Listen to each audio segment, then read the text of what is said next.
nation. Hebrew kingdom building.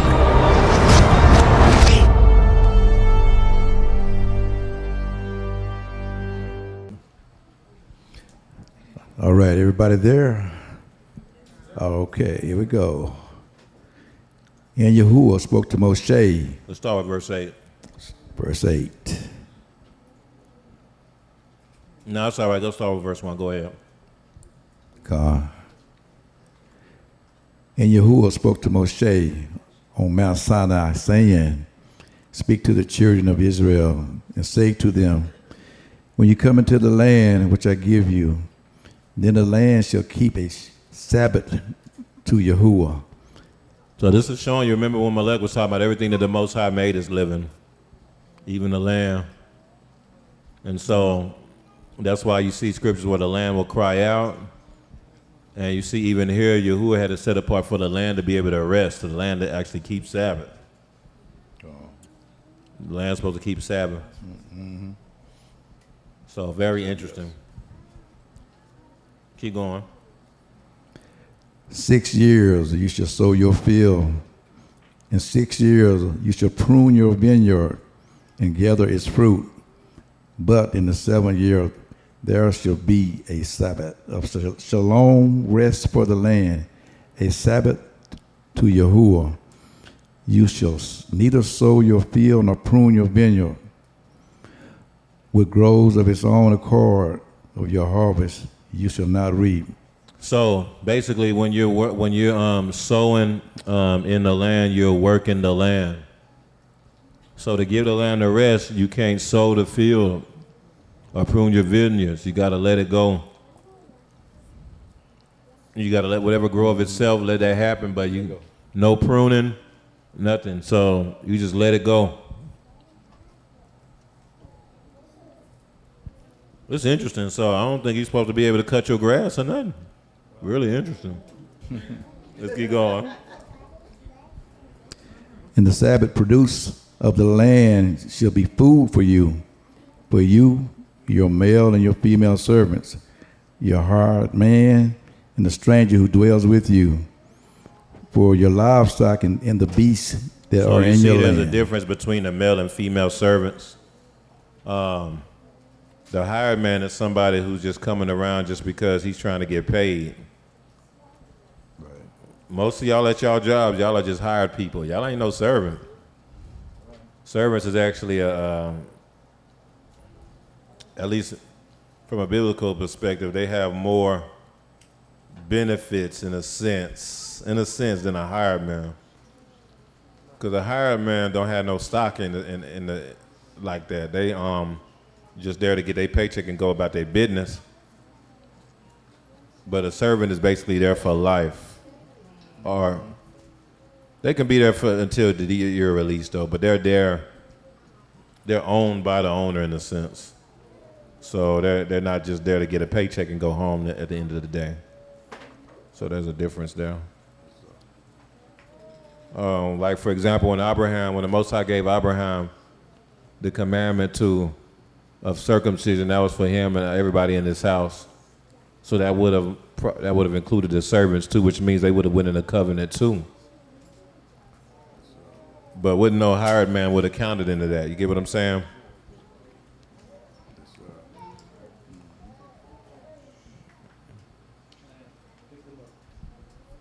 Even in ancient Israel, I submit that the hired people could worship other Elohim and everything. You just come to do your work and then you go back home. You look in the days of Solomon, they hired people from like Tyre and stuff like that to come and build different things, build parts of, come and transport things for the palace he was building. They had Hiram from, well, he messed up because he actually gave him land in Israel, Hiram from Tyre. But there's this idea where there will be nations who may come to work for us, but they might serve a whole nother Elohim. You just a hired man, you know what I'm saying? Yes, the other aspect though is that you'll have people from the other nations that'll come and say, we want to serve your Elohim. We want to join Israel. We want to join you. And let our Elohim be your Elohim, you know what I'm saying? and things like that. That would be more from the, along the lines of a servant. Let's keep going. Verse 7. For your livestock and the beasts that are in your land, all its produce shall be for food. And ye shall count 7 Sabbaths of years for yourself. So they call it a shmita year, the year of release. The Sabbath, it's the Sabbath of the land. It's called a shmita year. And, you know, we talked about this before, but we're going into the 7th year even as an assembly, which is pretty interesting. We'll see what the Most High says on that, if there's anything, you know, any kind of aspect to that of significance as an assembly with it, us moving into that 7th year. It might not be anything like that. Because this is kind of the, we're basically, this is kind of the year of release for the nation as a whole. Because we are in the 7th year going into the 8th year now. Basically, we went into the 8th year around Pesach season as a nation, as a whole. Because yeah, it's 2024. It started in 2017, so yeah.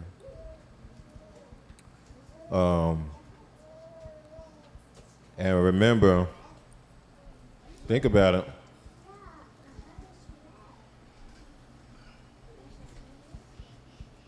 You're not supposed to really sow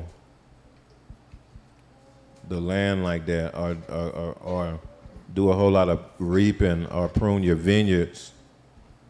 It's really interesting to me. Because we did see a slowdown on a lot of stuff once we moved into the 7th year as a nation.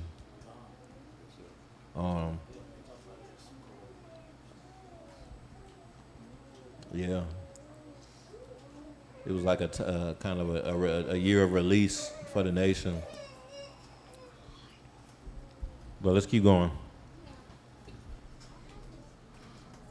Okay, and you shall count 7 Sabbaths of years for yourself, 7 times 7 years. And the time of 7 Sabbaths of years shall be to you 49 years. Then you should cause... So that's kind of like a counting of the Omer, right?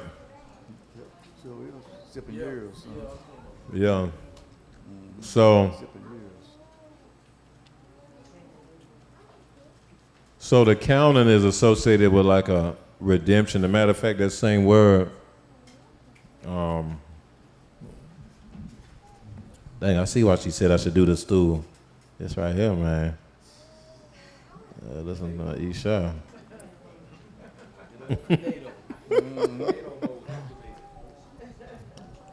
So the word padah for redeem here, I believe that's associated with counting too. Let's see Exodus 30 real quick. Hold on, let me see something.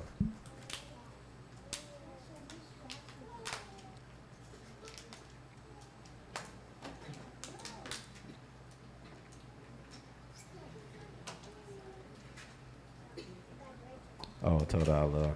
Appreciate it. I know.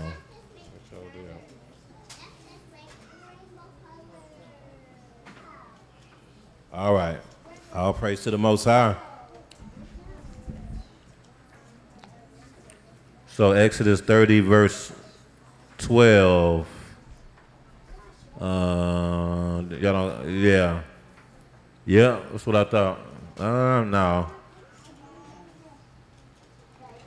So that's Pakad. So that's not, I mean, it's close to Padah. So they got the pay and the dalet. But the Hebrew word for number is Pakad. Pakad. When you number somebody after their number, like when you're counting them. And so just stay in Vayikra 25 and we'll just keep that in mind. But let's keep going. Okay, verse 10. And you shall consecrate the 15th year and proclaim liberty throughout all the land to all its inhabitants. It shall be a jubilee for you. So you shall consecrate the 50th year. So that's year number 50. And on that 50th year, you shall do what? Man, y'all following? Y'all reading? And proclaim liberty. All right, y'all. I want y'all to read along. Let's everybody through. Do we need to stretch out? Okay. Okay, let's start over. Let's start over with verse 10. Bakira Lou. Okay. And you shall consecrate the 50th year and proclaim liberty throughout all the land to all its inhabitants. So on year number 50, there's a proclamation that happens of the roar, liberty. Y'all know that was what the roar name meant? Yeah.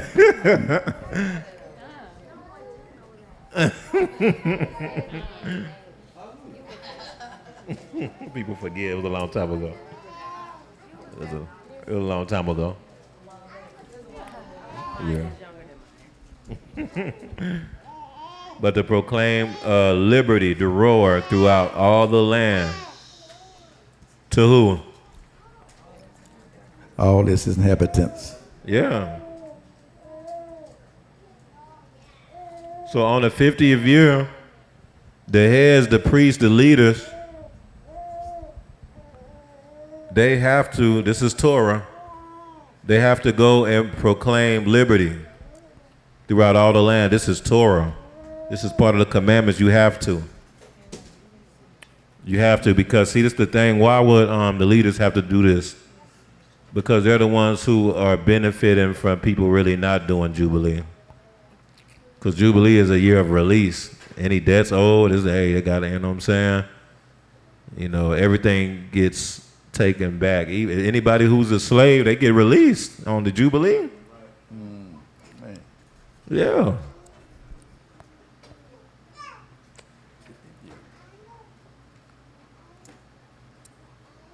Read verse 10 again. And you shall consecrate the 50th year and proclaim liberty throughout all the land to all its inhabitants. It shall be a jubilee for you. Go to Jeremiah 34. Everybody go to Jeremiah 34.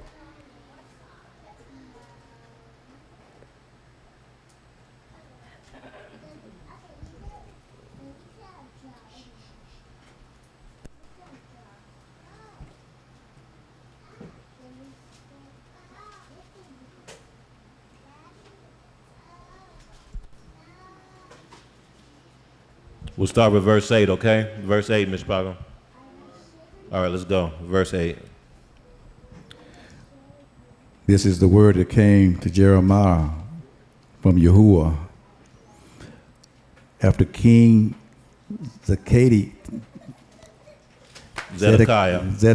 had made a covenant with all the people who were at Jerusalem to proclaim liberty to them. Y'all see this? Read verse 8 again. This is the word that came to Jeremiah from Yahuwah after King Zedekiah had made a covenant with all the people who were at Jerusalem to proclaim liberty to them. Why did he have to proclaim liberty to them? There was some sort of captivity that there was people in Jerusalem that were under. So he actually made an agreement with them. He even made a covenant with them that he was going to proclaim liberty to them. See, this is Torah. On the 50th year, the leaders have to be the ones to proclaim liberty. Y'all get it? Yes, sir. Mm-hmm. They have to be the ones to do it because they're the ones who have the power to actually enforce it and to actually make it happen. To all the inhabitants. Look at verse 9. Keep going. That every man should set free his male and female slave, a Hebrew man or woman, that no one should keep a Jewish brother in bondage. Y'all see this? He made a covenant. King Zedekiah. To proclaim liberty, that every man who had a servant had to let them go, had to release them. Every man who had a Hebrew servant, that's the catch, you know. Yes, sir. He had to let them go. He was doing the right thing. Verse 10, let's keep going. Now, when all the princes and all the people who had entered into the covenant heard that everyone should set free his male and female slaves, that no one should keep them in bondage anymore, they obeyed and let them go. Y'all see this? So all the heads and the princes and all the people who entered into the covenant, they actually moved forward. They obeyed. And they let the people go. Verse 11. But afterward, they changed their minds. What? And made the male and female slaves return, whom they had set free, and brought them into subjection as male and female slaves. What? Y'all see what happened here? That's cool. So they obeyed, and they moved forward and released the slave. But probably what happened was like, man, that grass getting high. Man, it's getting, living room dirty, man. This ain't working out, man. Nah, forget that, man. Let's go and get him back over here. Let's get him back over here. This ain't gonna work. Yeah. I know the Torah says that we're supposed to do this and all, but do we really have to do that? Feed our slaves back. It's different with us because see, we have more land. You know, it was different back then. You know how people come around ways to go against the commandments. Mm-hmm. But it was different back then. During the days of Moshe, you know, so let's go ahead and bring them back. Mm-hmm. They brought them back in, and they made a covenant, y'all. So they basically went against the covenant. Look at verse 12. Therefore, the word of Yahuwah came to Jeremiah from Yahuwah, saying, Thus said Yahuwah, your Elohim of Israel, I made a covenant with your fathers in the day that I brought them out of the land of Mizraim, out of the house of bondage, saying, At the end of 7 years, let every man set free his Hebrew brother who has been sold to him. And when he has served 6 years, you shall let him go free from you. But your fathers did not obey me, nor incline their ear. Then you recently turned and did what was right in my sight. Every man proclaiming liberty to his neighbor. Every man doing what? Proclaiming liberty to his neighbor. That's straight up Jubilee language. Keep going. And you made a covenant before me in the house which is called by my name. Then you turned around and profaned my name. And every one of you brought back his male and female slaves, whom had been set at liberty at their pleasure, and brought them back into subjection to be your male and female slaves. Therefore, thus says Yahuwah, you have not obeyed me in proclaiming liberty, everyone to his brother and everyone to his neighbor. Behold, I proclaim liberty to you, says Yahuwah. To what? To the sword, to pestilence, and to famine. And I will deliver you to trouble among all the kingdoms of the Eretz. And I will give the men who have transgressed my covenant, who have not performed the words of the covenant which they made before me, when they cut the calf into and passed between parts of it. They made a full-blown blood covenant, y'all. Passed between the pieces and everything. Saying they was going to release the slave. Man. And then did it for a little bit. And I wonder if they thought that do you think they were trying to trick you? Who people will do that? I have released them. I made the covenant, said I released them. I released them. Technically. Just bought them back. You think they were trying to trick you? Who? That might have been what it was. Maybe, yeah. I released them. I released them for like 3 days. We didn't specify how many days. People trying to gaslight the Most High, man.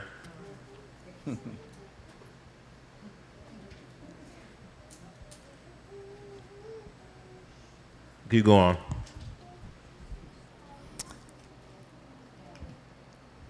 Do 18 again. Yeah, go ahead. Yeah.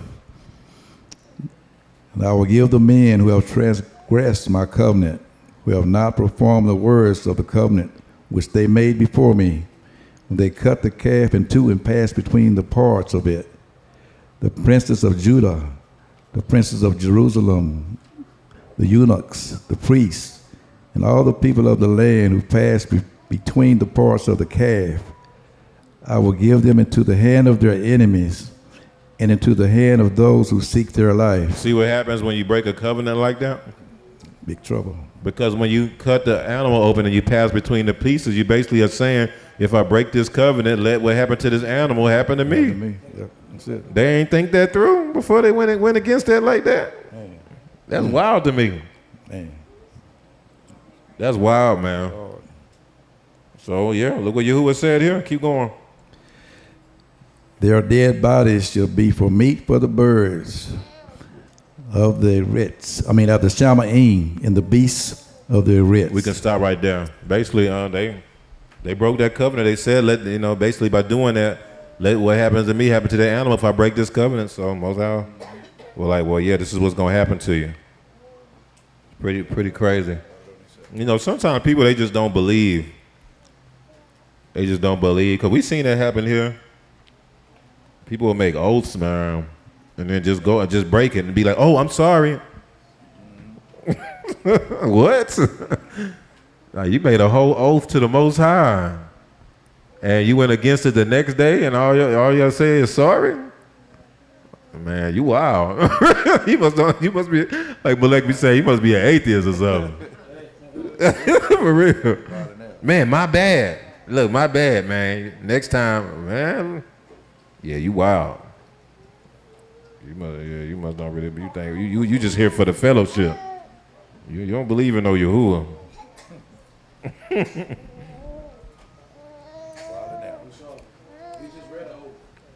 Yeah. Yeah. That's real. Let's go back to Vayikra 25.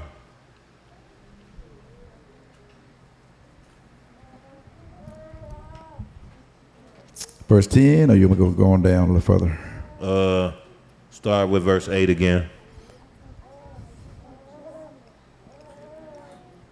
And you shall count 7 Sabbaths of years for yourself, 7 times 7 years. And the time of the 7 Sabbaths of years should be to you 49 years. So this is a process of counting that the Most High wants you to do. So in order to count, you have to be watchful. You have to be diligent. There's only a couple of feasts or a couple of appointed times that you have to count. So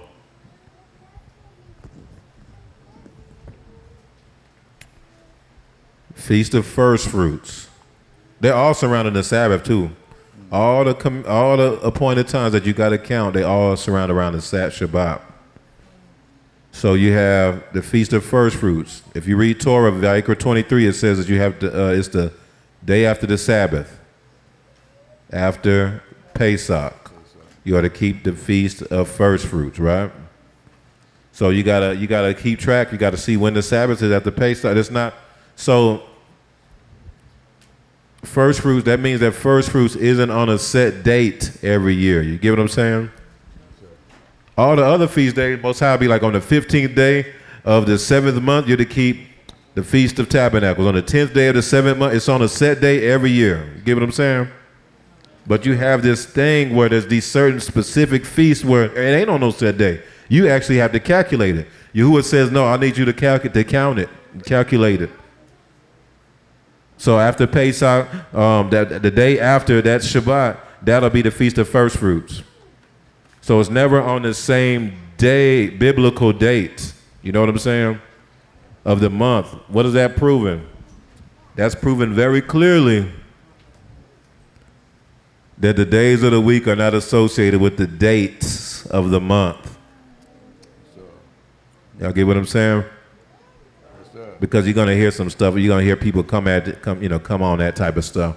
Very easy biblical evidence that there are two different things. The dates, D-A-T-E-S, of the month, and the days, D-A-Y-S, of the week, are two different things moving independently of each other but in sync. You get what I'm saying? Every commandment, every feast day that is surrounded around a day of the week, when Yahuwah says it has to be on, Feast of First Fruits, he said it has to be on the day after Shabbat. That means it has to be on a certain day of the week. It is never on a set date of a month. Every feast day. You get what I'm saying? Okay, I'm glad. Okay, I think it sounded like y'all were getting it that time. Because, because there are people who will say the date of the month, you're supposed to calculate Sabbath based off of the dates, D-A-T-E-S. So they'll say every seventh day is Sabbath. Every seventh day of the month is Sabbath. Every fourth. There's no way that can be. There's no way that'll work. Because then, okay, how will you be able to do Feast of First Fruits? What about Shavuot? He wouldn't say count. You wouldn't say count 7 Sabbaths if it's. I mean, Shavuot would literally be the same date every year. He would just say on the 27th day of this month, you to keep Shavuot. Yeah, very, very, that's dagger, boom, clear. That keep y'all from, because some people will start, oh yeah, well, because sometimes those can be darts. So that's why I'm throwing it out there. Not to go debate nobody, but just so you'll be well learned, well versed, and somebody hit your inbox. So are you really keeping the Sabbath? They hit you on Facebook, on your messenger. Shalom. That's how you. That's already red flag. Oh no, you ain't with no rebirth. You ain't with Shalom. Oh man. Yeah. So. How you know you keeping Shabbat? Now you see. Now you know. Shavuot is the other one. So you got Feast of First Fruits, and then you got Shavuot is the other one. It's not on no set date every year, is it? You have to count. That's why we're doing the counting of the Omer. We're on day 42. You have to calculate it. You know how you calculate it? By counting the Sabbaths. He said you count 7 Sabbaths, and it's associated with first fruits, isn't it? Is it? The first Sabbath is first fruit. I mean, the first, the count, day 1 is first fruits, right? So day 1 of the Omer is always first fruits, because that's when you do the counting of the Omer, starting on first fruits. You get what I'm saying? So those two feasts are related to each other. That's why you'll notice that Shavuot and first fruits are actually connected to each other, because the countdown is from first fruits to Shavuot. And they're both about the harvest. They're both about, a lot of similar things. That's the only two, huh? Oh, yeah, Jubilee. Yeah, that's what it is. Jubilee. Then on Jubilee, and the Shemitah year, those are surrounded around Sabbath too, because they call the Shemitah year a Sabbath for the land. You see what I'm saying? Mm-hmm. And you have to count 7 Sabbaths, 7 Sabbaths of years. 49 years, and then that 50th year is a Jubilee. Just a side note, surrounding appointed times.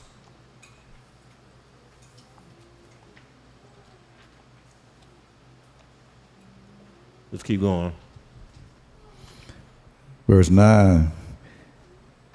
Then you shall cause the trumpet of the Jubilee to sound on the 10th day of the 7th month. What? On what day?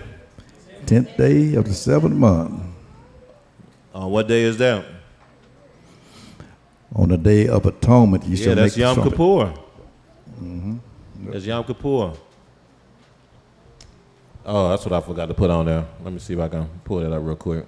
24. Yeah, we don't need no talking. I'm talking, so we through. I can't find the slide, so I just figured it out. A way to do it. Okay. All right. Because Yom Kippur this is the same word for Yom Kippur too. Remember we talked about that?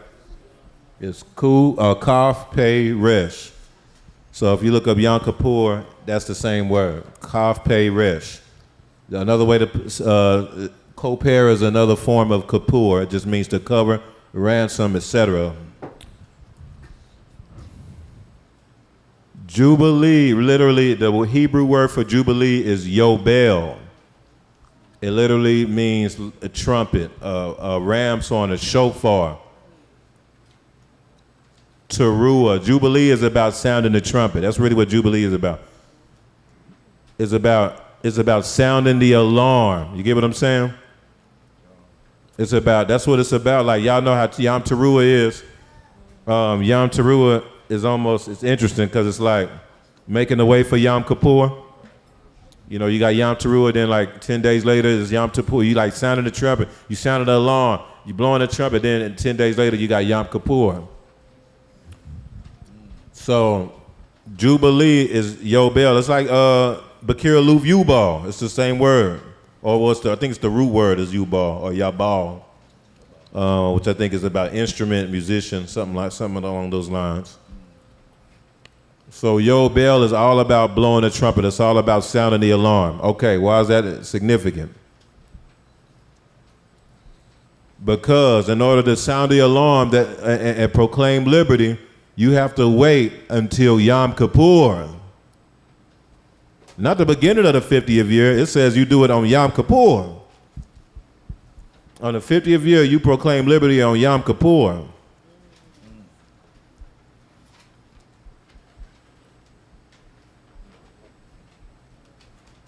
And I submit to y'all the reason why is because Jubilee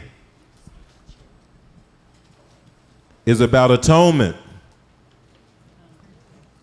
Jubilee ain't for everybody. The Yobel is for those who remembers the breakdown for Kippur. No leadership.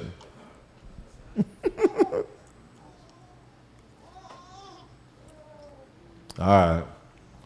It's about receiving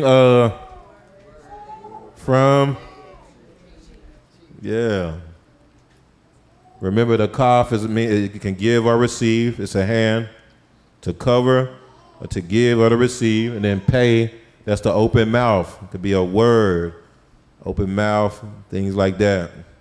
Then you have resh, whichever, that's a very common one, the chief, the head. It also can mean the first and things like that. Kippur is about receiving a word from the head. It's about receiving a word from the chief.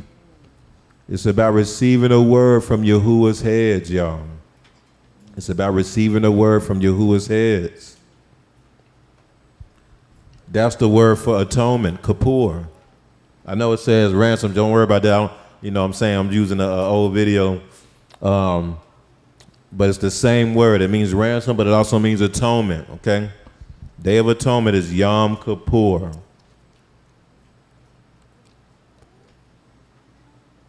What this means is that the telltale sign that someone has been atoned for. So it's all related to each other. That's why another word for translation for Kippur is ransom. Because another aspect of being atoned for is that you have been redeemed. It's only those who have been redeemed who have been atoned for. That's why it's the same word. Because what's a ransom? A ransom is a price that you put on somebody to purchase them their freedom. It's usually what it is. Somebody has the little baby or something, or the little child who he's the child of some important guy, maybe the child of the governor or something, and they're like, yeah, we have him and $100,000 or else. And so the government, he shakes heaven and earth to get the $100,000 to get baby Timmy out of captivity or whatever, because he done got kidnapped or something. Ransom is purchasing something, redeeming. So being atoned for is associated with being redeemed. You will know if someone is atoned for. The telltale sign that someone has been redeemed, the telltale sign that someone has been kapar, atoned for, covered, is that they are able to receive a word from the chiefs.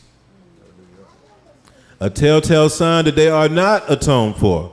An easy way to be able to tell that they are not covered, that they have not been redeemed, is that they are not able to receive a word from any of Yahuwah's heads. I didn't understand this concept back in the day, but I surely do now after a little experience. It's true. Man. Everybody who had trouble with this, they end up gone. Everybody. I can't think of nobody. There were people who struggled for real, but they was able to really work through it. The Most High,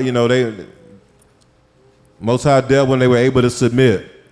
And then they was through. You know what I'm saying? There were people who struggled. I'm not saying nobody struggled. But there's this other group of people who just never could do it, no matter what. Be all through though when they not getting no words. Be faithful in everything. You be loving them. People I love, man. And I always knew, hey, but the only thing though, you got to give them a word. It's going all Sheol be breaking loose every time you got to give them a word though. For real, every time you got to tell them something. They don't like nobody tell them nothing, boy. Every single time. But man, they so faithful. Man, they so through with this. They do this, man. They come in. Man. And that's just not enough. If they can't do this, because this is actually a flag saying, yep, I'm not one of those who are Yahuwahs like that. They won't have the ability to do this. This is a Ruwako, man. This is a Ruwako gift. I'm starting to really understand that this is a Ruwako gift. Because if you can do this, that means you're not joining the Babylon no more like that. That means you're really a part of heaven's armies. Remember what we talked about? So something we were talking about in the prep day call is how, but Melech Yahusha talked about this too, is how we are an army as the bride of Yahusha. You know what I'm saying? We are of heaven's armies, but we talked about us being Malachim. That's who the Malachim are. The messengers of Yahuwah are a part of the heaven's armies, are a part of Yahuwah's armies. That's what Yahuwah Sabaoth was all about, and all those things like that. Yahuwah of hosts. Because people in Babylon, they don't have no problems taking, they'll take a word from, they'll go in the military and receive any word from sergeant. They'll receive any word from their commanding officer. It's interesting to see that Simca had that vision about us being in the military. I think she was talking about the Air Force, training camp, boot camp. But in her vision, it was the Melechs. You know what I'm saying? It was us in there. That was a very interesting vision, for real. Because when we were in Babylon, we'll go in the military. Yes, sir. For real. Sergeant would be like, what you say? What you say? Man, this, I seen it. This is on TV, though. I don't know if this is real life. I don't know if this is real life. But boot camp on TV, the sergeant be yelling at the dude, and the dude be like this. Did you just look at me? Did you just? No, sir. No, I ain't look at you, sergeant. No, I didn't. Get down and do push-ups. What's that movie? He was doing push-ups in the mud. Keep going. That was Major Payne. He was doing push-ups in the mud. That ain't real. That ain't real life.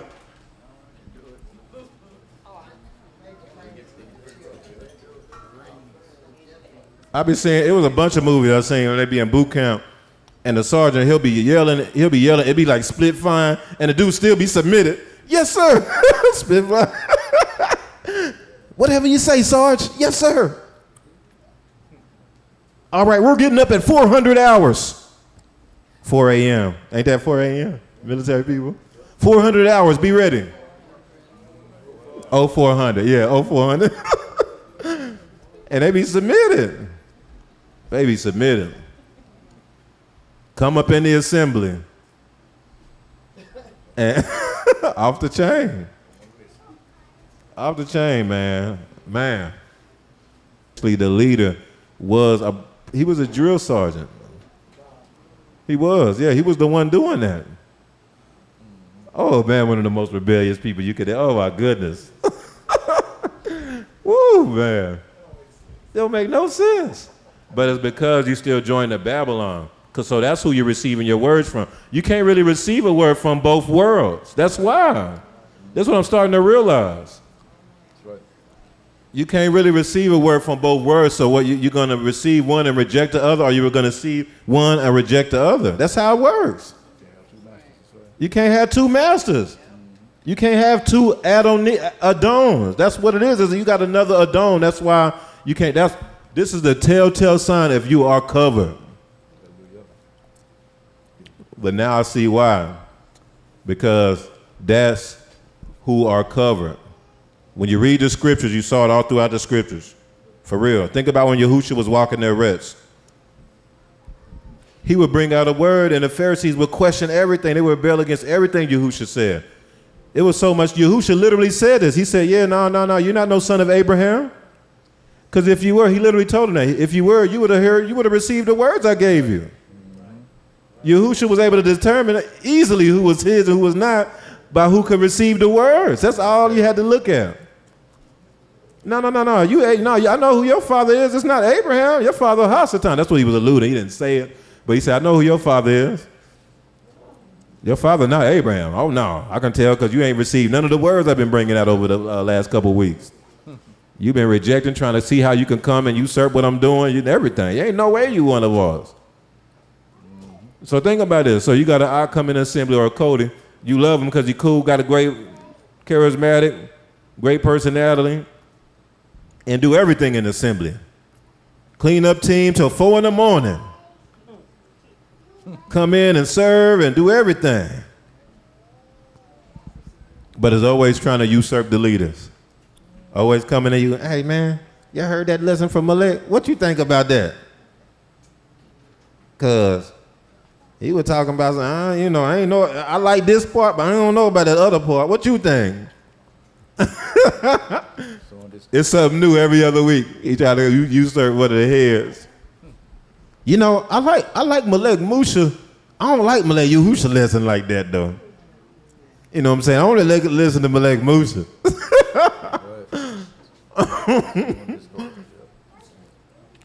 Man, look. There's a telltale sign. They may just not be covered. They may, for real. All right. But this is why that's significant. Because the Jubilee is about the 100-fold family. It's about the regathering of the 100-fold family. And the true 100-fold family are those who are redeemed, those who are covered, those who are atoned for.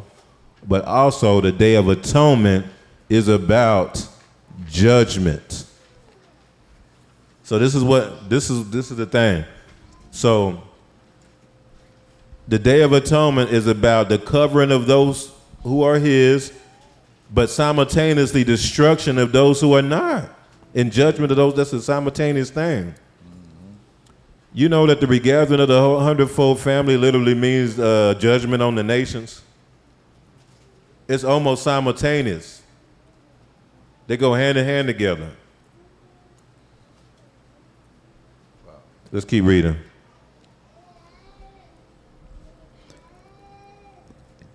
You want me to go back to verse 10, or you want to go down to 11? Verse 9. Then you shall cause the trumpet of the Jubilee to sound on the 10th day of the 7th month. What day is that? 10th day. That's significant. For real. Day of Atonement being on the 10th day is significant because the number 10, Day of Atonement, I believe, is the only feast day that's on the 10th day. As far as solidify every year on the 10th day of the month. Day of Yom Kippur, the only feast day that I can think of, yeah. Mm-hmm. That's it. That's the number for submission. Number 10. That's the number for obedience, right? Because the 10 commandments, right? The obedience to the commandments, submission. That's the number also for judgment of those who are not submitted. That's why Mizraim had how many plagues? 10. 10 plagues. So that's the number for submission, obedience, and also judgment for those who are disobedient. Because again, that goes hand in hand. That's the day that Yom Kippur is on. That's also the day that the Jubilee is blown. Oh, snap. That's when the Jubilee is proclaimed. So what that is showing is that the Jubilee, the Yohalim, is about submission, obedience. That's why you even see it in the word Kippur. It's about receiving a word from the heads. Submission. Obedience. Sure.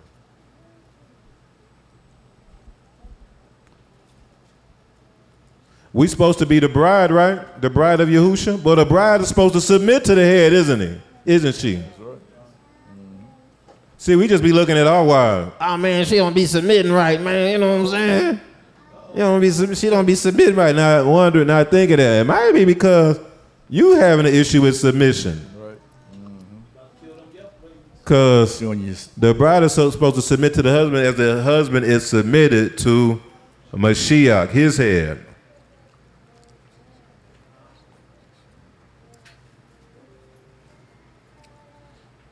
So it could be some things. I'm not saying that every time. Sometimes, my bad, I always do that. But sometimes Isha just be tripping for real. She just really need to, look into what it means to be submitted and things like that. But a lot of times, it's actually, she's just a reflection of you. The Isha a lot of times takes on the burdens of the husband. She reflects the husband a lot of times. And if there's areas where you are not submitted to Yahuwah and Yahusha, a lot of times that'll reflect from the wife. You know, the husband is the Maleks was every time I had the husband is the fire, but the wife is the smoke. So that's what everybody sees. Boy, you can see that smoke from miles, boy.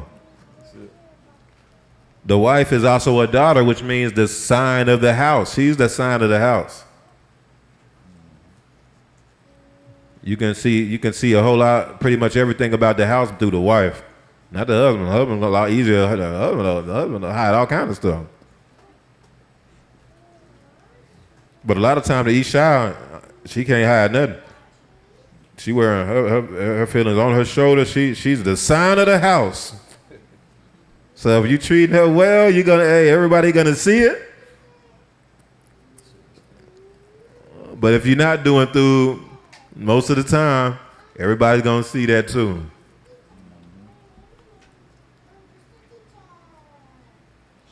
Let's keep going. All right. Okay.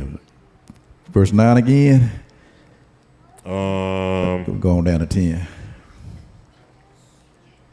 Yeah, verse 9. Then you shall cause the trumpet of the Jubilee to sound.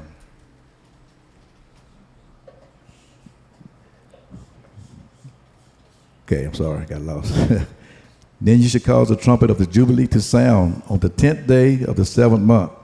On the day of atonement, you shall make the trumpet to sound throughout all your land.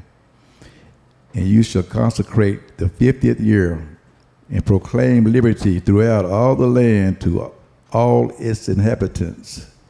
This shall be a jubilee for you, and each of you shall return to his possession. Oh, okay, hold on. Each of you shall return to his possession, and what else? And each of you shall return to his family. Read that last part again. And each of you shall what?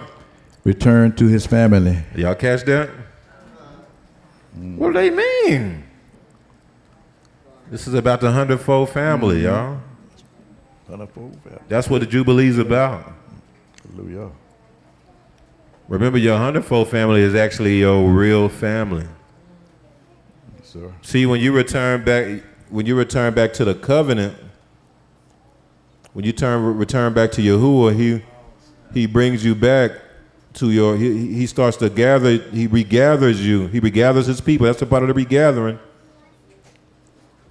And then he will bring you to your real family. You will return to your original, your heavenly family. Remember, we're heavenly beings. Sir. And that doesn't necessarily mean that the person Yahuwah chose you to be birthed through is a heavenly being. It doesn't necessarily mean that the family that Yahuwah birthed you through, that all of them are heavenly beings. Maybe one is, maybe none are, maybe you're the only one.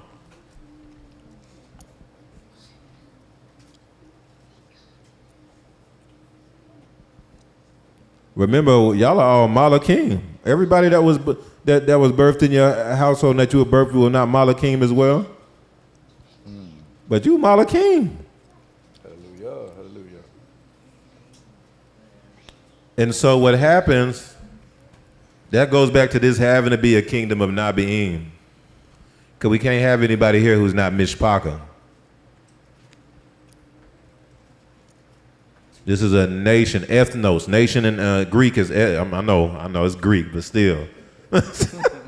just follow me. It's ethnos, which means ethnicity. Greek is like closer to English, so it helps you to see, like we call it ethnicity. You know what I'm saying? That's like bloodline. You get what I'm saying? That's family. That's what a nation is for real. Now, a kingdom is different. A kingdom is a company of different families united to make a kingdom. A kingdom can also include other nations from other bloodlines that are not family that you are subduing. Maybe that's empire. Maybe that's more of an empire. But I don't know if y'all remember Wakanda. What that movie called? Wakanda. What that movie? They call that movie, man. Oh yeah, Black Panther. Wakanda. Remember, they had the different families that got together. It was a kingdom. It was supposed to be portrayed as a kingdom because it was different bloodline. It was different tribes that made one, big kingdom, Wakanda. You know what I'm saying? Different ethnicities. They all had a different tribal marks on. They had the one with the lips like that. You know what I'm saying?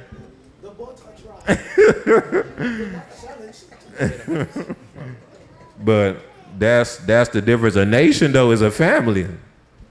Yeah. A nation is a family. That's ethnos. We sometimes we blur the lines sometimes. We don't really realize that. We don't really know what that stuff really is.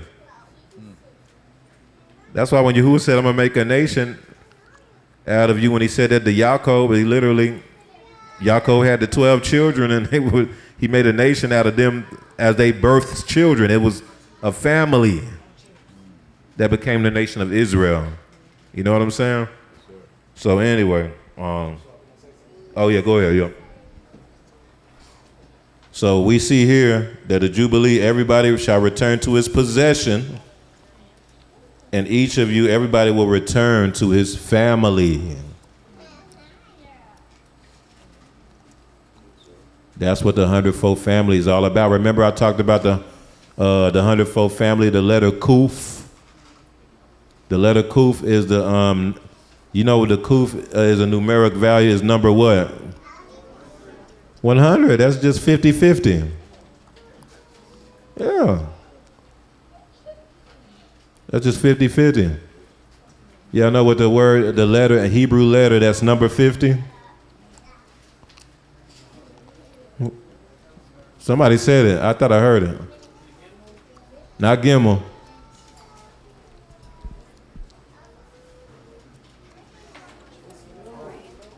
Who said it? Say it again. The Nun. How'd you find that out? But that's the seed. It's about the Kodesh seed.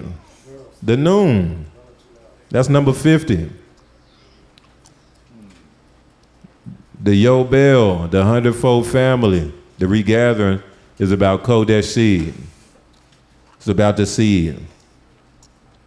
All right, let's keep going. Okay, verse 11. That 50th year shall be a jubilee to you.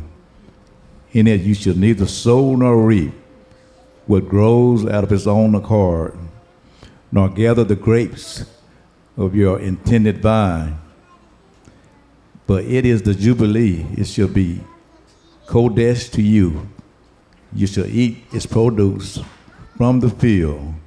Verse 13, in this year of Jubilee, each of you shall return to his possession. Y'all see this? It's a year of return, or a year of release. Keep going. And if you sell anything to your neighbor or buy from your neighbor's hand, you shall not oppress one another. According to the number of years after the Jubilee, you shall buy from your neighbor, and according to the number of years of crops, he shall sell to you. According to the multitude of years, you shall increase its price, and according to the fewer number of years, you shall diminish its price. For he sells to you according to the number of years of the crops. Therefore, you shall not oppress one another, but you shall fear Allure. For I am Yahuwah your Allure. Verse 18. So you shall observe my statutes and keep my judgments and perform them, and you will dwell in the land in safety. Then the land will yield its fruit, and you will eat your fill and dwell there in safety. And if you say, what shall we eat in the 7th year, since we shall not sow nor gather in our produce? Then I will command my blessing on you in the 6th year, and it will bring forth produce enough for 3 years. And you shall sow in the 8th year and eat old produce until the 9th year. Until its produce comes in, you shall eat of the old harvest. Verse 23, the land shall not be sold permanently, but the land is mine, for you are strangers and sojourners with me. So nobody owns land in ancient Israel. The land is Yahuwah's. Nothing is sold permanently. It's his, he said. Keep going. Verse 24, and in all the land of your possession you shall grant redemption of the land. So this is showing you right here that that Jubilee, that Yobel is associated with redemption. That's why you blow the Yobel, the Jubilee, on Yom Kippur, which is the feast day that's about redemption, atonement. Because redeeming the land is, the land is related to us. The land is related to us. That's what we're made from, the land. Keep going. Redemption of the land. Verse 25. If one of your brethren becomes poor, and has sold some of his possession, and if his redeeming relative comes to redeem it, then he may redeem what his brother sold. So, this is about being a redeemer, redemption. This is talking about redeeming land, but again, the land is associated with the people. We'll see that. Keep going. Or if the man has no one to redeem it, but he himself becomes able to redeem it, then let him count the years since its sale and restore the remainder of the man to whom he sold it, that he may return to his possession. But if he is not able to have it restored to himself, then what was sold shall remain in the land of him who brought it until the year of Jubilee. Until when? Year of Jubilee. What happens on a Jubilee? Keep going. And in the Jubilee it shall be released. And what? And he shall return to his possession. Y'all see this? So Jubilee is about anybody who was poor and lost their possessions. Listen, anybody who was poor and for some reason lost their land. Some reason they were kicked out of their land. Maybe they were kicked out of their country. The Jubilee is about them returning to their possessions. Everything being ironed back out. Everything, like the balance is being, it's like a great reset. That's the best way to put it. Everybody going back to their original land. So I submit to y'all that the Jubilee is also prophetic about the returning to the promised land. Us being regathered and returning to the kingdom. Hallelujah. Let's keep going. Verse 29. If a man sells a house in a walled city, then he may redeem it within a whole year after it is sold, within a full year. Skip to verse 35.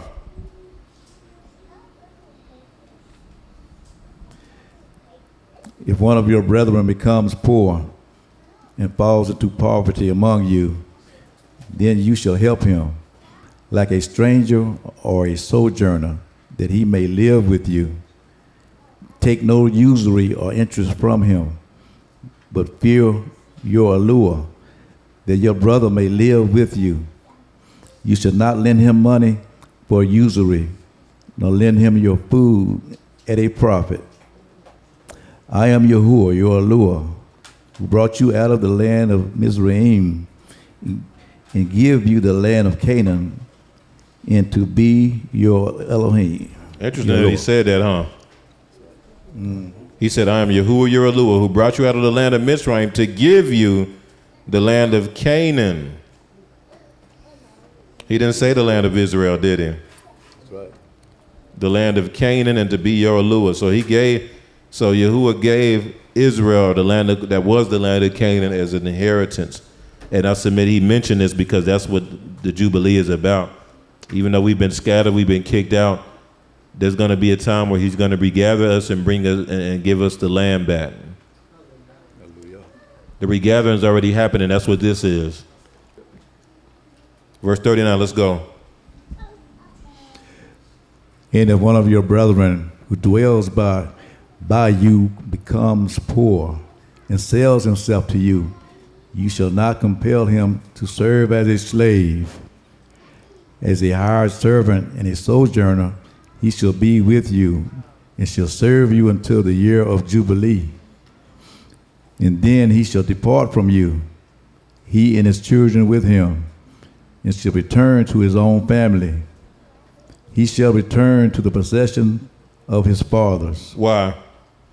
For they are my servants, whom I brought out of the land of Mizraim. They shall not be sold as slaves. You shall not rule over them with rigor, but you shall fear allure. Fear your allure. Verse 44. So a general principle to look at this is that on the Jubilee, if you were in captivity, you were to be set free and brought back into your land and brought back to your family, to your real family. Let's keep going. Verse 44. As for your male and female slaves, whom you may have from the nations that are around you, from them you may buy male and female slaves. Skip to verse 47. Verse 47. Now, if a sojourner or a stranger close to you becomes rich, and one of your brethren who dwells by him becomes poor, and sells himself to the stranger or the sojourner close to you, or to a member of the stranger's family. So this is about an Israelite going into captivity under one of the other nations, basically. You get it? Let's see what it says, verse 48. After he is sold, he may be redeemed again. Who can redeem him? One of his brothers may redeem him. Is that one of his kinsmen? Yep. Redeemer of blood? That's part of the Jubilee too. See, this all ties together. The regathering of the 100-fold family, everybody going back to their family. Redeeming of the bloodline. According to Torah, if someone goes into captivity under the other nations, the only person that can redeem them is their brethren. It's someone that is from their bloodline. Y'all have been tasked in covenant to be a redeemer of your bloodline. To be a Ga'al Hadam.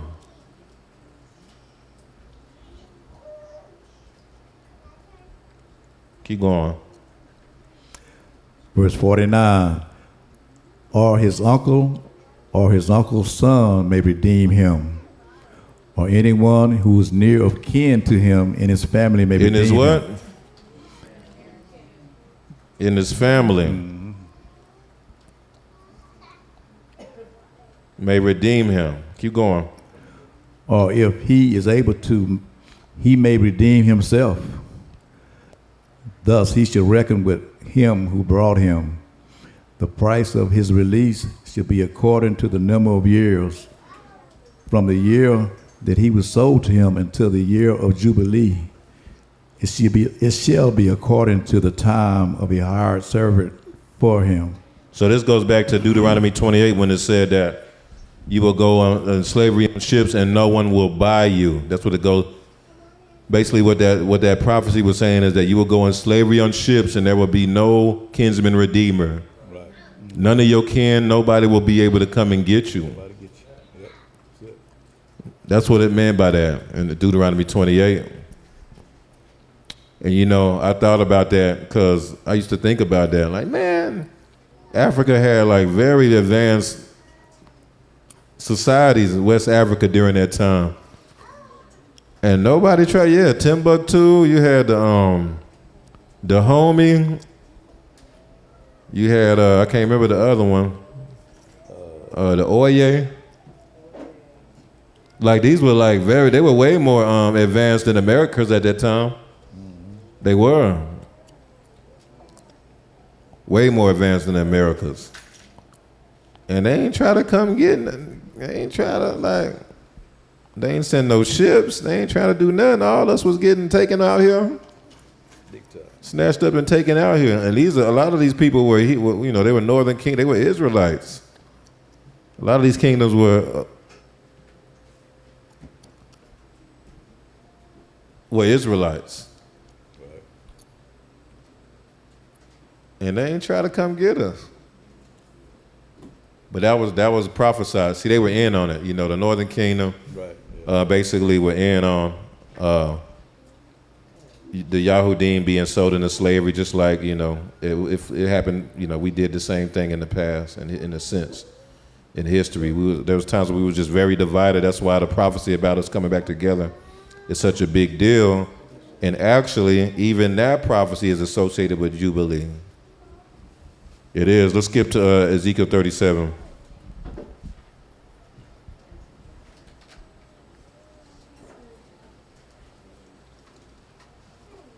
We're going to wrap this up.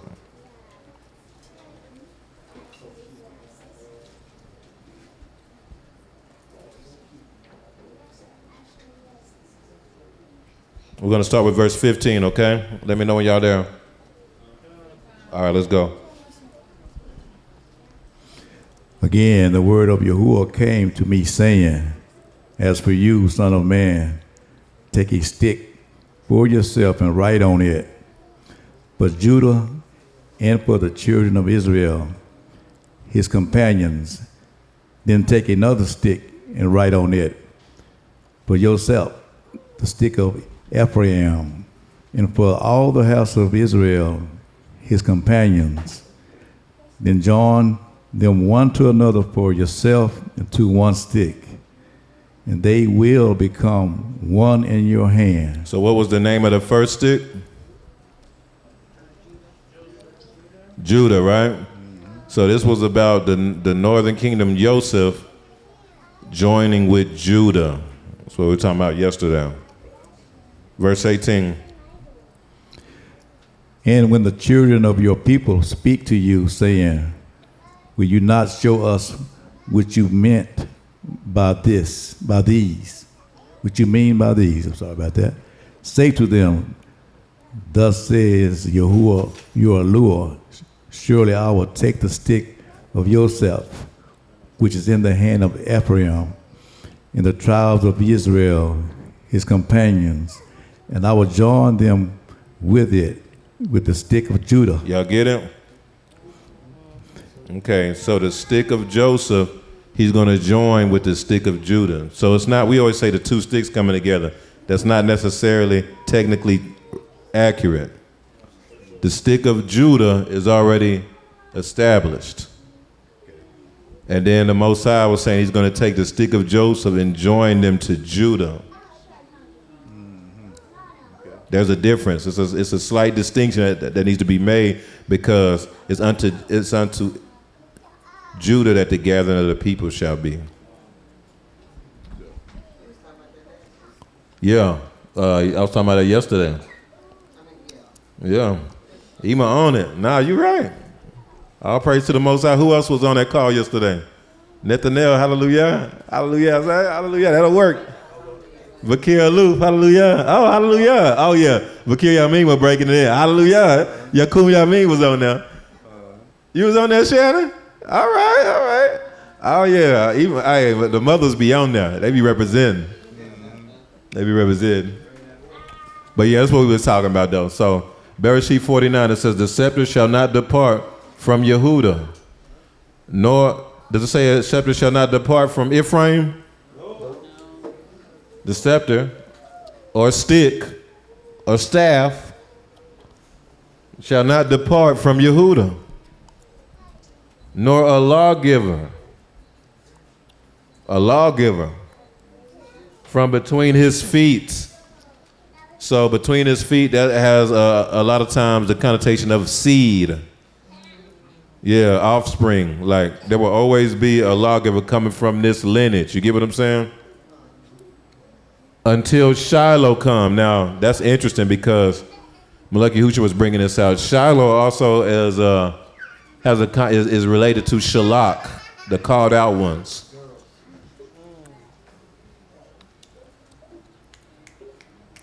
Until Shiloh come,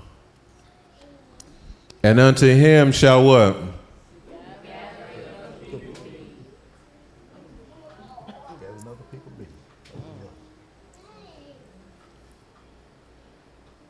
It's unto Judah that the gathering of the people shall be. Somebody give me that word for gathering.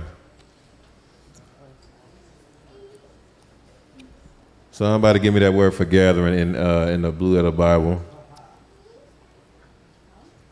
Because it's a very interesting word, y'all. Very interesting.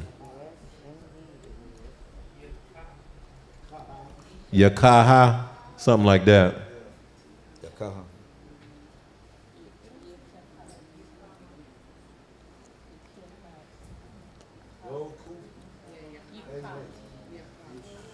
Yod Kuf Hey Hey, Yakaha.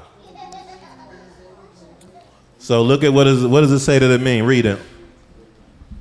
Obedience, cleansing, purging. Say it again. Obedience, cleansing, purging. Did y'all hear that? Mm-hmm. Yes, sir. Purge evil from the camp. Cleanse your bloodline. Y'all see this? This isn't the normal word for gathering. This isn't asaf or one of those other words. This is a different word that has a lot more meaning to it. It's unto him that the gathering of the people shall be. But that word gathering is really about submit. It's about submission, obedience. And remember, we said submission and obedience goes hand in hand with purging out or judgment of those who are disobedient. And remember, we said what that number was associated with that? 10. Now let's look at this. Look what Yakaha now. What's the look at the letters of Yakaha and the numerical value. Pretty interesting. I'm just saying. You got the Yod. What is the numerical value of the Yod? Who said that?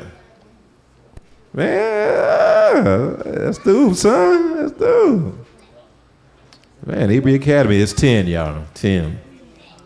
Right, Yod? Yod is 10, right? Yeah. Kuf is what? We just talked about that. 100. That's just 10 times. That's just 10 tens. Right? What's the hay? What's the hay? 5. Did y'all hear that? What's the hay? 5. Did y'all hear that? 5. And then another hay. 5. Huh? Are y'all following it now? Sure. Ain't that something? So we got the Yod, which is number 10. Kuf, which is 100. That's just 10 times 10. And then hey, that's 5. It's like 10, screaming 10. This word, this Hebrew word is screaming 10. Obedience, submission, judgment. And then when you look at the meaning of it, that's what it means. So y'all, I'm telling y'all, this is how you can interpret and get better understanding of different scriptures. What this is showing is that this has to be associated with Yobel. Has to be associated with Yobel, the Jubilee. Because the Jubilee is all about 10, because you got to blow the Jubilee on the 10th day of the month on Yom Kippur. And Jubilee is all about redemption. Jubilee is all about redeeming and covering while judgment on those who are not covered. We'll get into that, but just keep that in mind. Okay. All right. What were we on? Let's try to hurry up and wrap this up. Let's see, was it 17? Let's see. What was we on? That's right, Ezekiel 37, total. Yes, 67.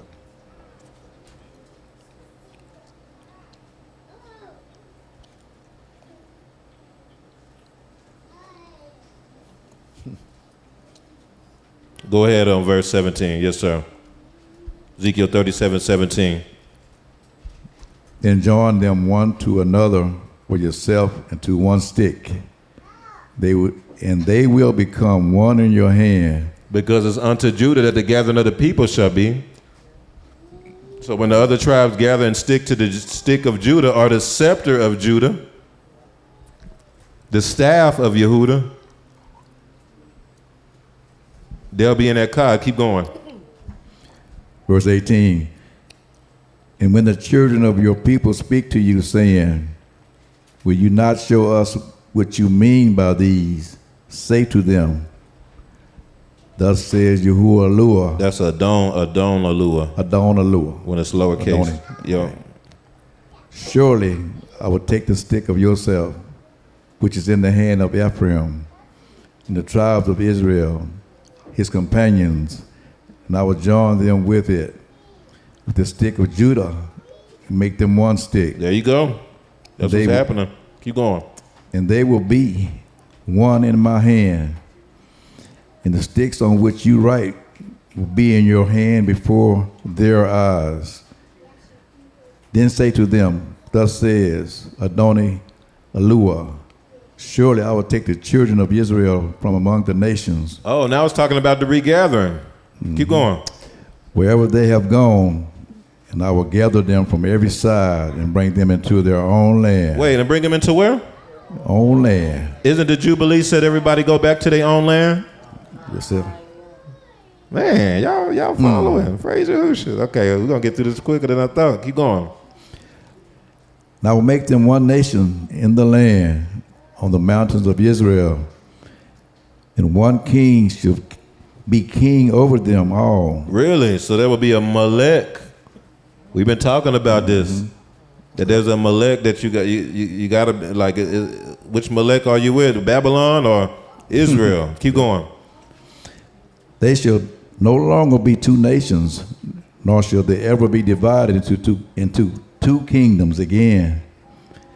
They shall not defile themselves anymore with their idols, nor with their detestable things. Skip to verse 24. We're going to see who the king is going to be over them. Keep going. David, my servant, shall be king over them. Who? David. Rebuild the tabernacle of, and what else we say? Kings and priests. And it's unto Judah that the obedience, that the submission, that the gathering of the people shall be. That's it. That a lawgiver from between his feet, that the scepter shall not depart from Judah, nor a lawgiver from his lineage. And David is literally probably the most known, David is the seed from Yehuda, who was set apart by Yahuwah to be king, him and his lineage. So David actually is the one who fulfilled this prophecy, actually. Because David was the one from Yehuda that Yahuwah decided to start the lineage of the kings through. Yahusha is a descendant of David. Yahusha HaMashiach is the seed of David. Many of us are of the seed of Dawid. That's real. Many of us are.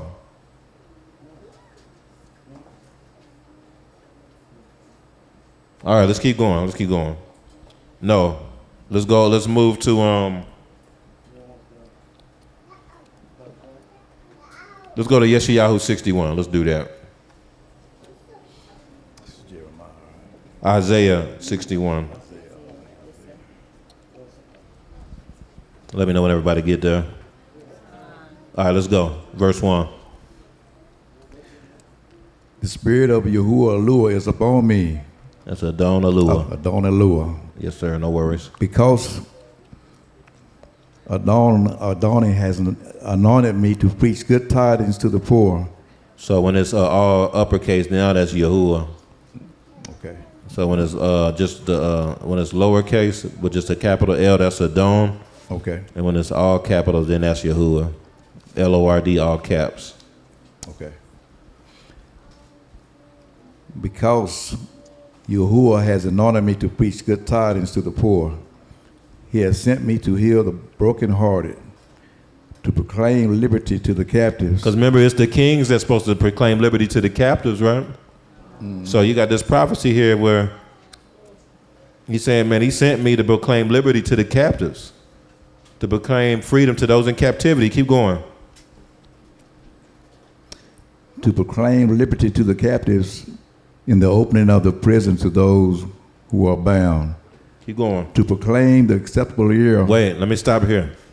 Now, we already know, I don't have to go too deep in it because y'all already know when he said proclaim liberty to the captives, that's Jubilee language, right? Because literally in Vayikra 25, that's literally what they said you to do on the Jubilee. You're supposed to go and proclaim liberty to the captives, right? Okay, so you already know this is Jubilee, so keep reading. Let's see what else they say. To proclaim acceptable year of Yahuwah in the day of vengeance to our Eluah to comfort. Oh, hold on. So this is proving what I was saying, though. That the Jubilee is also about vengeance on those who are not submitted. So the Jubilee is a regathering of the people who are submitted and a restoring of them simultaneously. This is the day of vengeance of our Lord. Look what it says. Look. Just verse 1. He says, look at all this. This ruach of Adon Eluah is upon me because Yahuwah has anointed me to preach the Thub, the Besorah. That's actually the gospel, the Besorah. That's what good tidings is. That's Besorah in Hebrew. To preach the Besorah to the poor. He has sent me to heal the brokenhearted, to proclaim Doror to the captives, those in captivity, and the opening of the prison to those who are bound, and to proclaim the acceptable year of Yahuwah. So you hear all these Thub things that the Most High saying I came to do. And then it goes right into, and the day of vengeance of our Lord. They hand in hand together. That's why. They hand in hand. That's Yobel. Keep going. Because that's the Yom Kippur. That's what Yom Kippur is about. That's why Yobel is associated with Yom Kippur. The covering of those who are submitted by simultaneously judging those who are not submitted. Keep going. Verse 3. To console those who mourn in Zion. To give them beauty for ashes. Wait, go up one line, my bad. To comfort all who mourn. Now go at verse 3. To console those who mourn in Zion. To give them beauty for ashes. All of joy for mourning. The garment of praise for the ruach of heaviness. That they may be called trees of righteousness.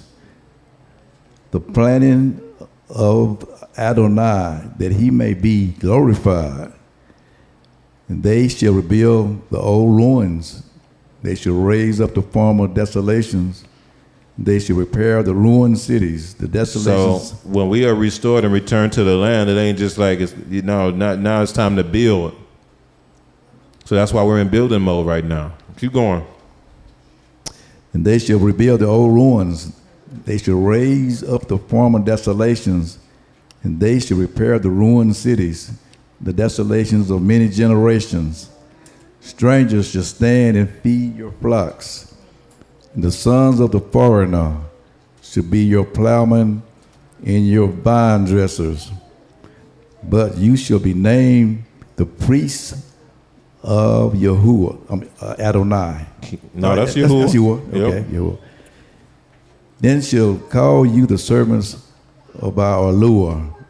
You shall eat the riches of the Gentiles, and in their glory you This is shall all boast. all that we're reading is associated with Yobel, y'all. This is all about Yobel. Verse 7. Instead of your shame, you shall have double honor. Instead of confusion, they shall rejoice in their portion. Therefore, in their land they shall possess double.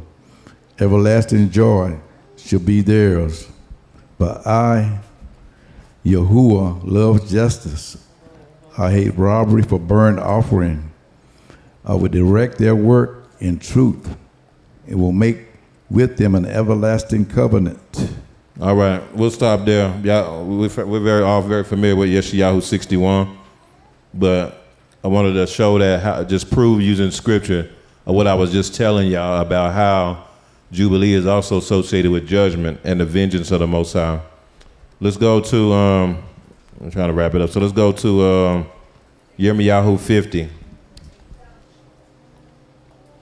Yirmiyahu 50, and we're talking about Jubilee, right? Which is about the number 50, so I thought that was interesting that this was within Yirmiyahu 50. Start with verse 1.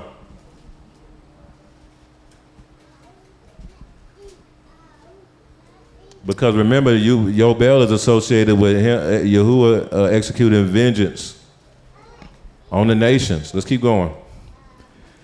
Verse 1. The word that Yahuwah spoke against Babylon and against the land of the Chaldeans by Jeremiah the prophet, declare among the nations, proclaim and set up a standard. Proclaim, do not conceal it. Say, Babylon is taken. Baal is shamed. Marada is broken in pieces.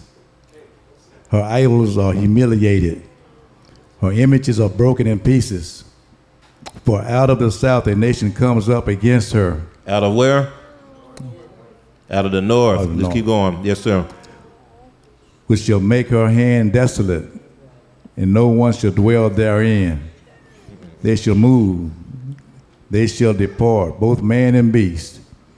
In those days and in that time, says Yahuwah, the children of Israel shall come. Y'all listen to this? He's letting you know when Babylon is about to be judged, this is what's going to happen during that time.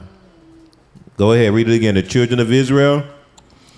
The children of Israel shall come, and the children of Judah together. With continual weeping they shall come. And do what? And seek Yahuwah their Eluah. This is what was going on. That was the awakening. This is what was going on.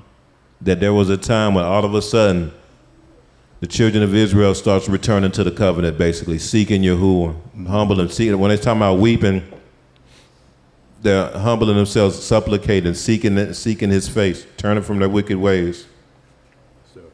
Verse 5. Look at what it's going to say in verse 5. They shall ask the way to Zion, with their faces toward it, saying, come and let us join ourselves to Yahuwah What? in a perpetual covenant that will not be forgotten. So this is returning to the covenant. This is where, this is where we at. Keep going. Verse 6. My people have been lost sheep. Their shepherds have led them astray. They have turned them away on the mountains. They have gone from mountain to hill. They have forgotten their resting place. All who found them have devoured them.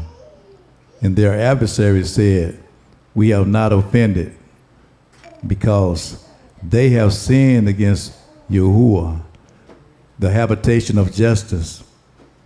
Yahuwah, the hope of their fathers. This is literally what our enemies say, literally. Oh, no, y'all had messed up. Y'all not the children of Israel no more. That's what I was talking about yesterday. No, y'all had messed up. Now the Most High had cut y'all off. No, we the Jehovah Witness, we are the children of Israel now. We're the spiritual Israel. For real. That's what all spiritual Israel mean. It's replacing you. We don't have to be the bloodline Israel. We are spiritual Israel. We replaced y'all. That's all that matters now. You don't matter anymore. Y'all messed up. We read it right here. You all messed up. Y'all can't come in here talking about that. No genealogies. Remember what Paul said. 7-day Adventists. Yeah, no. It ain't about the children of Israel no more. No. It's about the 7-day Adventists. Our denomination is the new Israel.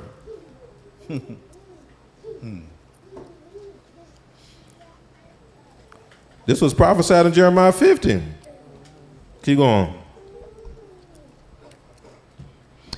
And all who found them had devoured them, and their adversaries said, we have not offended, because they have sinned against Yahuwah, the habitation of justice, Yahuwah, the hope of their fathers.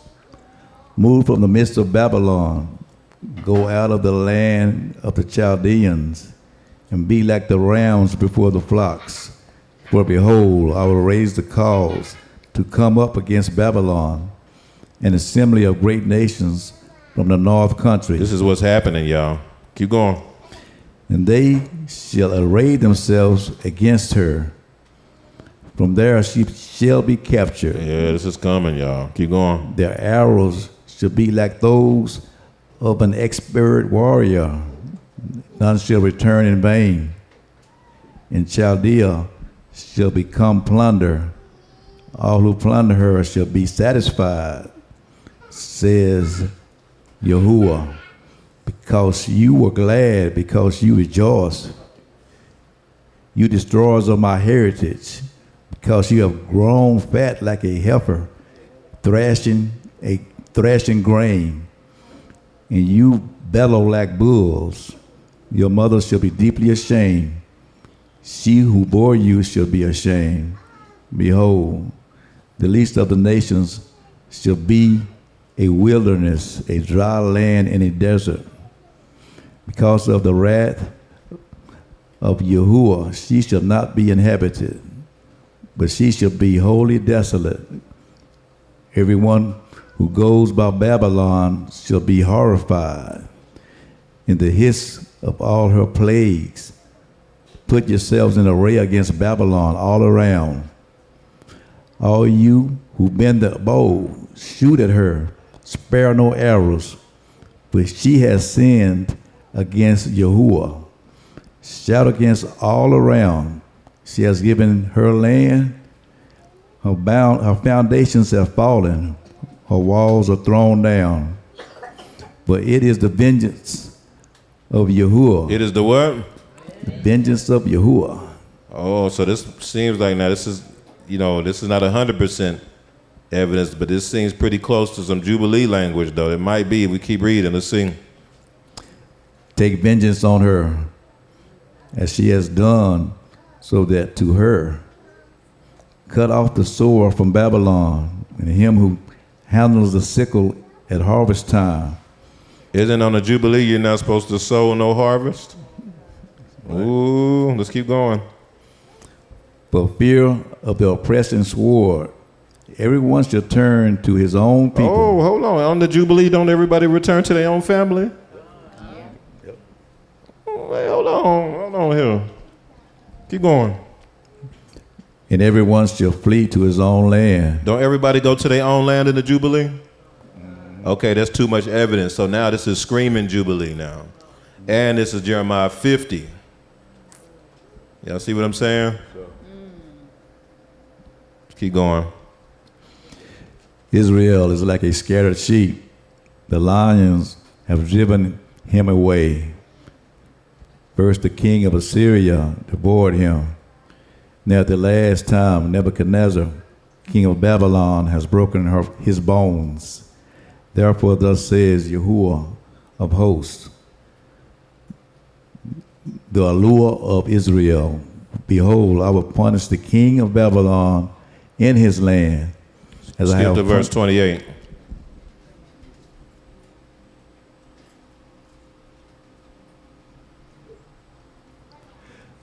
The voice of those who flee and escape from the land of Babylon declares in Zion the vengeance of Yahuwah our Eluah, the vengeance of his temple. That's it. Call together the archers against Babylon, all you who bend the bow and camp against it all around. Let none of them escape. Repay her according to her work, according to all she has done, do to her. But she has been proud against Yahuwah. Skip to verse 33.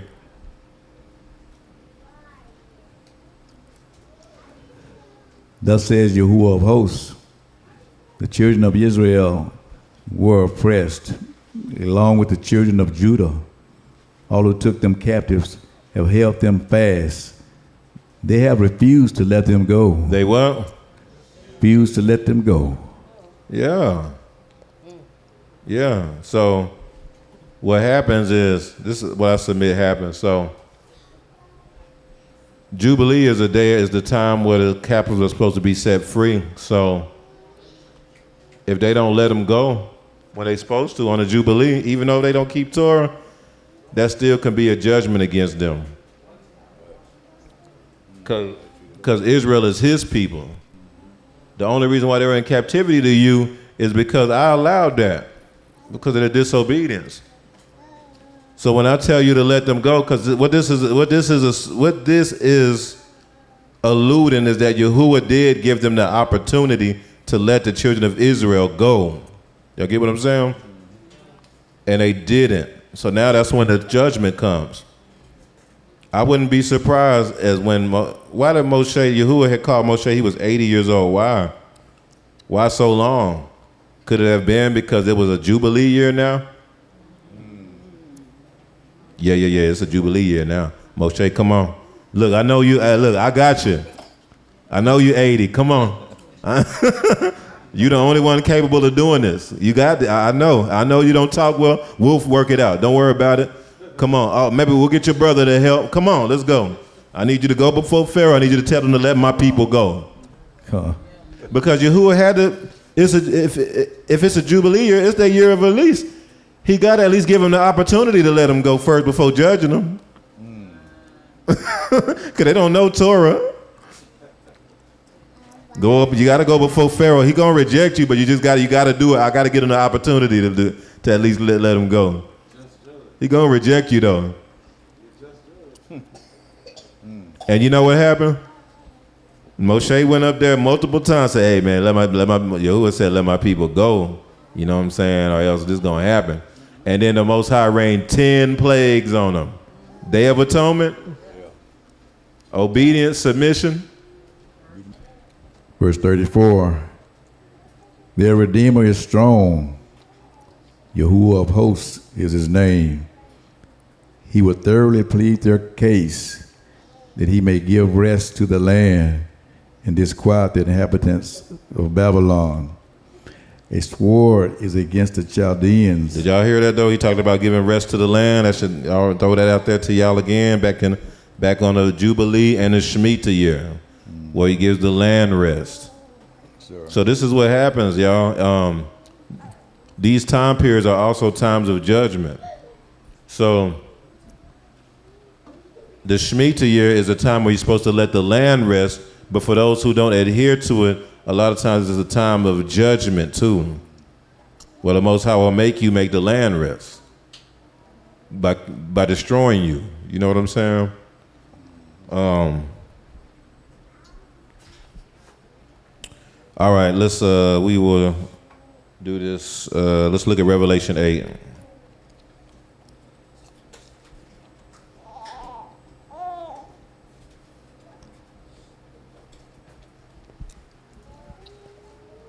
Oh, that's a good point, Bakir. I mean, so I guess, yeah, it probably was fast. Because he did die at 120. It said that he died at 120, right? So it had to been, the judgments had to been fast then. So yeah, disregard that. That's a through point.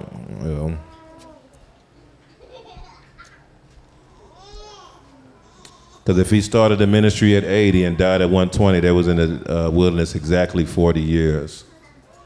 So that's another way you can look at it then. How long did it take before Joshua and them took the whole land though? Maybe that's what it was. Maybe it took some time for them to finish that campaign before they really took the whole land.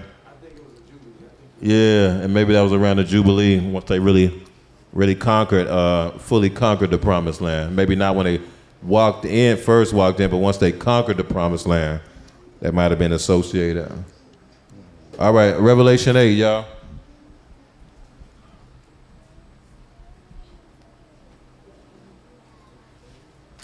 We go to verse 1. Yeah. When he opened the seventh seal, there was silence in Shamaim for about half an hour. And I saw the seven Malachim who stood before Lua. The seven who? Remember who the Malachim are? The seven Malachim in Revelation? Mm-hmm. Those are the leaders of the seven assemblies. If you read Revelation 1, the whole letter is written to the seven assemblies. Revelation was not written to everybody. It was a letter to the heads of the seven assemblies. And that's why he goes into a report card for each assembly from Yahushua himself. He goes into all this. You got Yachanan, he was in exile, and the Most High gave him this word to send to the seven assemblies. That's all that mattered at that time. That's where Yahuwah's people was at that time. And so that's where the letters went to. So now we're in chapter 8, and it's this prophecy about, and then Yachanan said, then I saw these seven angels. See what I'm saying? Mm-hmm. It wasn't I saw seven angels, Malachim. I saw these seven Malachim. So these are the same Malachim he was dealing with and he was dealing with before in the book. Good catch. So these are the same heads of the assemblies. Or the power behind them. And or. You get what I'm saying? All right, keep going. Verse 2. And I saw the seven Malachim who stood before Lua, and to them were given seven trumpets. We're given what? Seven trumpets. So what do you do in the Jubilee? Don't you blow the trumpet? Yes, sir. Yep. You blow the Yobel. Verse 3. Then another Malachim, having a golden censer, came and stood at the altar. He was given much incense. Just read verse 6. So the seven Malachim, who had the seven trumpets, prepared themselves to sound. They prepared themselves to sound, and if you go through the trumpets, they are all judgments in chapter 8. And these were sounded, this was sounded by the seven Malachim. Y'all, the seven Malachim sounding the trumpets is associated with Yobel, it's associated with Jubilee. Every trumpet was some sort of judgment happening against who? Babylon, in a sense. It's happening against the world, the nations, the other nations, which Babylon was the head of all the nations.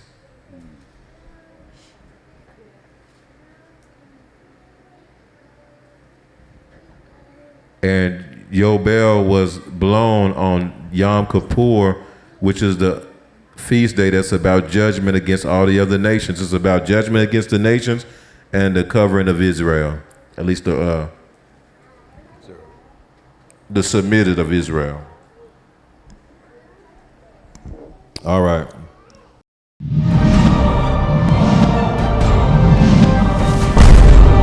Rebirth of a nation. Hebrew kingdom building.